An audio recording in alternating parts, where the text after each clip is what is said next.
काटे कूकर बावरो जाको लागे भूत। नमो नमो जय श्री वृंदावन रस बरसत घनघोरी। नमो नमो जय कुंज महल नित। नमो नमो जामे सुख होरी। नमो नमो जय कुंज विहारिन। नमो नमो प्रीतम चित चोरी। नमो नमो जय श्री हरिदासी। नमो नमो इन्हीं की जोरी। श्री वृंदावन बिहारी लाल की जय। श्री भगवत रसिकदेव जी महाराज की।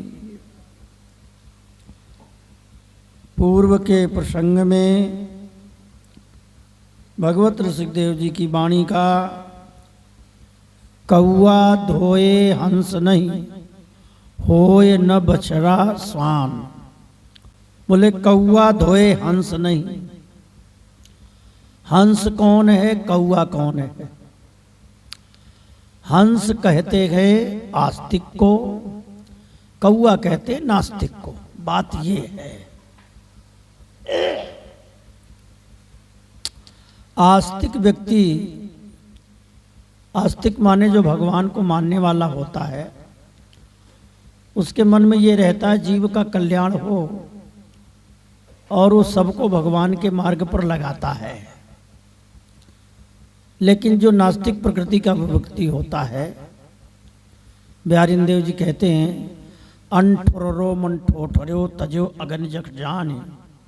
एक ठुर्रोदार होती है, उसको कुकर में डाल दो, जब भी वो पकती नहीं, यूं की तो पत्थर से बना रहता है दाल। तो ऐसे बहुत से लोग होते हैं जो ठुर्रू प्रकृति के होते हैं। उनको कितना भी समझाओ पर वो अपना गुण और स्वभाव परिवर्तन नहीं कर पाते। बात नहीं मानता, उससे कहना ही बेकार होता है। ये तात्पर्य है उनका। अब आगे क्या कहते हैं, अब आगे जो वर्णन कर रहे हैं इसमें मूल में श्री ठाकुर जी के प्रेम की चर्चा है, गोपियों का स्वरूप वर्णन किया है। अब किस तरह से वर्णन कर रहे हैं देखिए। काटे कूकर बावरो जाको लागे भूत। अमल करे तहाँ आप दो दाबी परायो पूत। दाबी परायो पूत प्रेम की यह गति जानो। जियते ईश्वर होए साक्षी ब्रज बधू बखानो। भगवत रसिक अनन्य होए अद्भुत रस चाटे। श्यामा श्याम बिहार नित्य तिहि काल न काटे।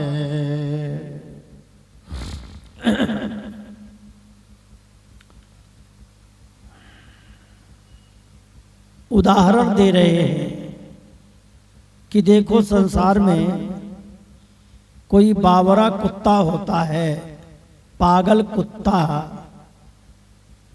वैसे कुत्ते तो बहुत होते हैं, लेकिन विशेष करके पागल कुत्ते की बात कही है। पागल कुत्ता यदि किसी को काट जाए तो उसकी औषधि विधिवत करनी पड़ती है, और नहीं तो जिसको काटता है वो व्यक्ति पागल हो जाता है। इसलिए काटे कूकर बावरो, या बावरो शब्द का प्रयोग किया है। बावरा माने पागल कुत्ता किसी को काट जाता है, अथवा जिस किसी के सिर पर कोई प्रेत या भूत का आवेश होता है, वो व्यक्ति बस वो भूत प्रेत अपनी भाषा बोलता है उसके सिर पर चढ़ करके। अमल करे तह आपनो, वो अपना अमल उसके ऊपर चढ़ जाता है। कुत्ता ही बोलता है, भूत ही बोलता है। दाबी परायो पूत, दूसरे के बच्चे के सिर पर चढ़ बैठता है। तो जैसे दूसरे के सिर पर वो बच्चे के ऊपर वो चढ़ बैठता है कुत्ते का जहर और भूत का असर, इसी प्रकार भगवान के प्रेम की बात जानो। भगवान का प्रेम क्या है? कह रहे एक भूत के समान है, एक बावरे कुत्ते के समान है। जिसके सिर पर चढ़ गया बस उसको वही देखता है। नारद भक्ति सूत्र में नारद जी कहते हैं तत्प्राप्य, तत् माने वो, उनको प्राप्त करने के बाद तदैव अवलोकयति, वही बोलता है, वही कहता है, वही सोचता है। तत्प्राप्य तदैव अवलोकयति, तदैव शृणोति, तदैव भाषयति, तदैव चिंतयति। वही सुनता है, वही बोलता है, वही कहता है, वही चिंतन करता है। जिसको बिहारी जी के दर्शन हो जाते हैं वो बस उन्हीं से बात करता है, उन्हीं के बारे में सोचता है, उन्हीं का चिंतन करता है, उन्हीं की बात सुनना चाहता है, और कोई बात उसको अच्छी नहीं लगती। तो कहते हैं फिर जब ऐसा होता है तो कोई उदाहरण है क्या कि इस प्रकार का किसी की स्थिति, किसी को ऐसा प्रेम मिला है क्या संसार में? शिष्य पूछता है भगवत सिंह जी से, महाराज क्या इस प्रकार का प्रेम कभी किसी को मिला? भगवत सिंह जी कहते हैं हाँ भाई, भागवत में प्रमाण तो है। कहाँ है प्रमाण? कहते जीते ईश्वर होए, वो जीते जी ईश्वर के समान हो जाता है, क्योंकि उसके रोम रोम में ईश्वर समा जाता है। तो ईश्वर ही अपनी भाषा बोलता है। साखी माने उदाहरण, साक्षी, गवाह। साखी माने साक्षी होता है, गवाह होता है। बोले गवाह कौन है? कौन उदाहरण कौन है? बोले वो ब्रज की साखी, ब्रज बधू बखानो, ब्रज की गोपियां हैं। गोपियों का काम क्या था? भागवत में वर्णन आता है, गोपियां सुबह रात में भी सोती हैं तो श्री कृष्ण का नाम गुणगान गा करके, और रात भर सपने में भी कृष्ण के दर्शन करती है। ये स्थिति थी उनकी। और जगते ही उनको ऐसा लगता था कि मेरे घर में कन्हैया घुस गया। घर घर ब्रज चली, घर घर ये बात, और घर घर में ये हाल है। ऐसा प्रेम का भूत चढ़ा था। सब गोपियां अपने घर में कृष्ण को देखती हैं, कहीं माखन चुरा रहे हैं, कहीं छोटे छोटे सोते हुए बच्चों को चूंटियां काट दिया, कहीं बछड़ों को खोल दिया, किसी के मटके फोड़ दिए। सब गोपियां सवेरे सवेरे मैया यशोदा के पास पहुंच जाती हैं शिकायत करने के लिए। और जब शिकायत करने पहुंचती हैं तो देखती क्या है कि कन्हैया मैया के यशोदा के घर में पलंग में सो रहा है। मैया ने बुलाए, ओ कन्हैया लाला, तो आंख मीटते हुए चले आए। सब गोपियां हक्की बक्की रह गई देखते भाई, हे भगवान ये तो यहाँ सो रहा है तो हमारे यहाँ कौन है? दूसरी कहती क्यों भाई तेरे यहाँ कहाँ से आया? वो कहती तेरे यहाँ कहाँ से आया? तो ये स्थिति थी उन ब्रज गोपियों की, उनको महाप्रेम रस की प्राप्ति हो गई थी। भागवत में प्रमाण में देते हैं, एक वेणुगीत नाम का प्रसंग है। श्री कृष्ण जब चले जाते हैं जंगल में तो बांसुरी बजाते हैं। अब वो बांसुरी ऐसी छा जाती है, हर एक को नहीं सुनाई देती, वो उनके प्रेमियों को ही बांसुरी सुनाई देती है। घर में बैठी बैठी गोपियाँ कोई रसोई बना रही है, कोई झाड़ू लगा रही है, कोई पति की सेवा कर रही है, कोई कुछ कर रही है और उन्हें बांसुरी सुनाई दे रही। कोई खीर बना रही थी, बांसुरी की आवाज़ कान में पड़ी और ला रही थी बेचारी, उसमें डालने के लिए चीनी और डाल दिया नमक। अब कोई रसोई बना रही थी, लकड़ी लगा रही थी, लकड़ी उसमें हाथ ही लगा दिया आग में, उसका हाथ जल रहा है, उसको बेचारी को यही पता नहीं कि हाथ जल रहा है। ये स्थिति है। गोपी कहती है, कन्हैया मुरहर रंधन समये माँ कुरु मुरली रवम, जब हम रसोई बनावें तब तुम अपनी बांसुरी मत बजाया करो। तो गोपियाँ इकट्ठी होकर के 10-10, 20-20, 50-50 और चर्चा करती हैं, अरे सखी देख वृंदावन में बांसुरी कितनी सुंदर बज रही है, कैसा कदम्ब है, कैसा कदम्ब का वर्णन, जमुना जी का वर्णन, ग्वाल बालों का वर्णन, गिरिराज जी का वर्णन और हिरणों का वर्णन, और गाय बछड़े दूध पी करके, गाय का दूध पी रहे थे, दूध मुंह में रह गया और एकदम जड़वत हो गए। और कह रही है, अरे सखी देख, बैठी है 40-50 कोस दूर घर में, पर दूर के दृश्य को दूरबीन के समान घर में बैठे बैठे देख रही हैं। इसका मतलब ये है उनकी दिव्य दृष्टि जागृत हो गई है। इस शरीर से तो घर में काम कर रही हैं, उनके शरीर से एक दूसरा गोपी शरीर निकला है और कृष्ण के पास पहुंचकर दर्शन कर रहा है? ये स्थिति ब्रज की गोपियों की थी। कहते हैं, जियते ईश्वर होए साखी ब्रजबधू बखानो, भगवत रसिक अनन्य। इसी प्रकार से भगवत माने राधा रानी बिहारी जी, इनके रस का जो रसिक हो जाता है, अनन्य हो जाता है, अनन्य माने केवल इन्हीं का हो जाता है और किसी का नहीं होता। तो क्या होता है बोले, अद्भुत रस चाट है, अद्भुत रस को चाटता है। अच्छा, आंखों का रस क्या है? आंखों का रस है देखना। तो वो आंखों से किसको देखता है? बोले बिहारी जी या राधा रानी वृंदावन को ही देखता रहता है। भले वो किसी शहर में कानपुर, बम्बई, दिल्ली में बैठा हो, पर वही बैठे बैठे उसे दिखाई देते हैं बिहारी जी वृंदावन के।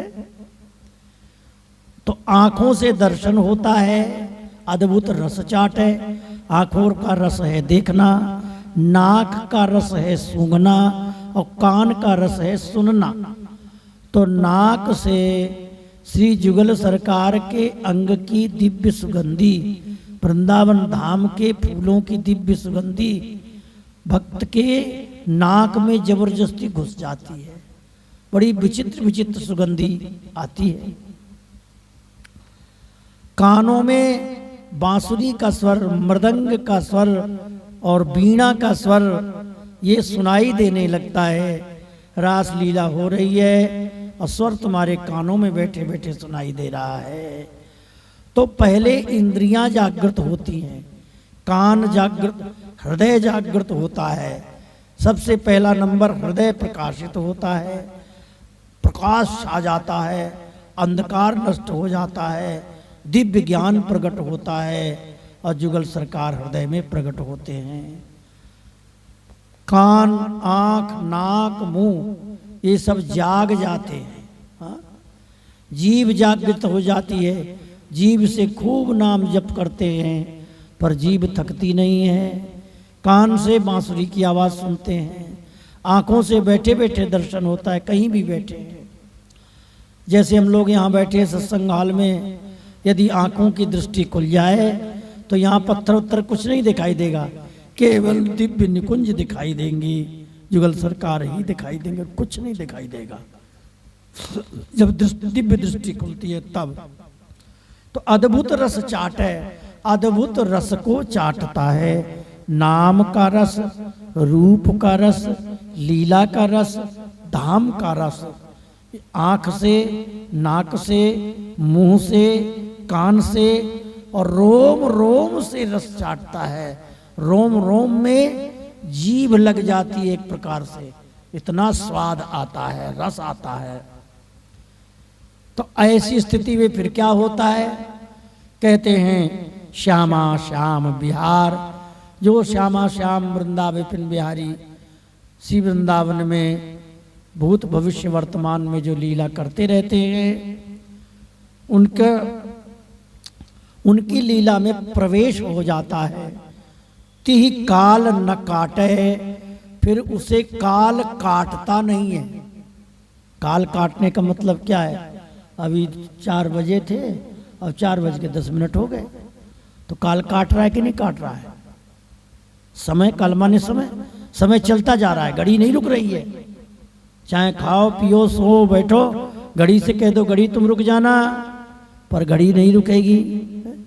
घड़ी माने काल, समय नहीं रुकता, समय सबको काट रहा है। लेकिन जिस समय ब्रज गोपियाँ रास कर रही थी, ठाकुर जी के साथ रास में शामिल हो गई थी, उस समय काल उनको नहीं काट रहा था। मतलब घड़ी की सुई रुक गई, समय रुक गया। मनुष्य के 12 घंटे ब्रह्मा जी के 12 घंटों में घुस गए। 4000 युग के लिए गोपियों की एक रात्रि श्री कृष्ण ने बना दिया। भगवान काल को बना देते हैं, इसलिए जो श्यामा श्याम बिहार नित्य बिहार में प्रवेश कर लेता है, उसको काल नहीं काटता। ये सब कब होता है? जब प्रेम रूपी भूत और प्रेम रूपी कुत्ता किसी को काट जाता है, काटे कुकर बावरो जाको लागे भूत। ये अद्भुत प्रेम है। ये संसार का जो प्रेम होता है, स्त्री पति पत्नी का, माता पुत्र का, पिता बेटे का, भाई बहन का, मित्र मित्र का, ये जितना प्रेम है वास्तव में ये प्रेम नहीं होता, ये स्वार्थ ही होता है। शुद्ध प्रेम तो भगवान से प्रेम करने वाले को ही शुद्ध प्रेम कहा है। और प्रेम भी अंतर्यामी ही कर सकता है। जो अंतर्यामी नहीं है वो क्या प्रेम करेगा? अच्छा, तुमने किसी से प्रेम किया, अब वो व्यक्ति क्या सोच रहा है? ये हमसे प्रेम क्यों कर रहा है?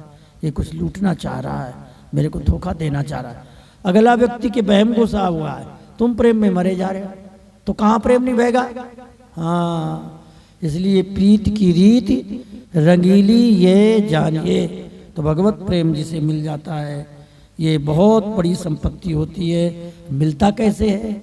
ये बस केवल एक ही उपाय है, संग दोष धन दोष से बचते हुए अखंड नाम स्मरण का अभ्यास बनावे। जवानी से जो व्यक्ति जवानी में अनुभव कर लेता है तो धीरे धीरे बुढ़ापे में भी कुछ होने लगता है, और भगवान कृपा करें तो बुढ़ापे में भी हो जाता है। कोई बड़ी बात नहीं है, लेकिन साधन की क्रिया ज़्यादातर जवानी में ही, स्वस्थ शरीर से ही साधन होता है। साधन धाम मोक्ष कर द्वारा पाई न जे परलोक संवारा। बिना साधन की सिद्धि साधक को नहीं मिलती, इसलिए कर्म करना, कर्म करना करते रहना चाहिए। इस प्रकार भगवत श्री जी महाराज कहते हैं, ती काल न काटे, उसको काल नहीं काटता। जन्म मरण के आवरण से भंग होकर के ठाकुर जी की सेवा में जीव लग जाता है। ये बात कह रहे हैं। आगे के कुंडलिया में ज्योतिष वैदिक व्याकरण साबर श्रोदय कोक।